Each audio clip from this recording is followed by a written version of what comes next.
بونجور لمتابعيني الحلوين. شايفين هاي المكونات قدامكم؟ اكيد الكل فكر انه بدنا نعمل عجة. اليوم مش عجة، رح نعمل اكلة سهلة كتير وبسيطة وب10 دقايق للفطور او للعشاء بتصير.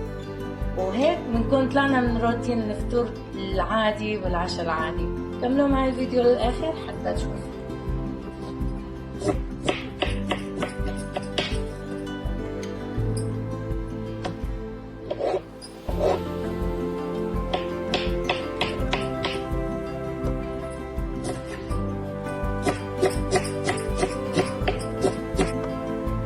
الكرفس والشبنت او الشمرة بنقلها بسوريا لازم نفرمها ناعمة شوي، لان هدول رح نعملهم ميكس مع البيض.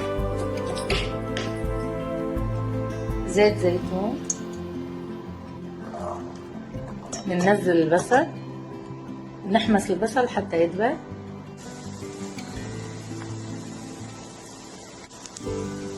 هلا بننزل الكوسة اللي قطعناها مربعات صغيرة،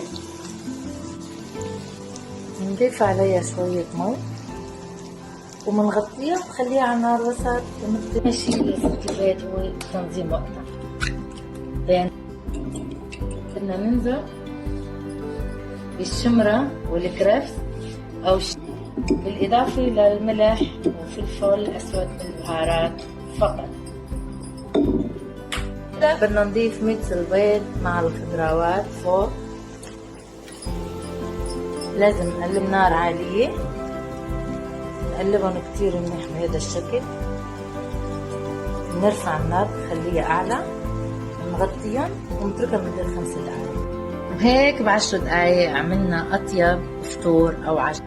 شوفوا ما شاء الله مثل قالب الكيك طلعت بدون فركة الكوسة مع البيض. هي من الأكلات المشهورة عنا بالساحل السوري، كتير صحية ومفيدة لأولادكم. خاصة لا تنسوا شير سبسكرايب حتى ينزلكم كل جديد من قناتنا يوم بيوم. أهلا وسهلا فيكم. سيو فيديو جديد. باي باي.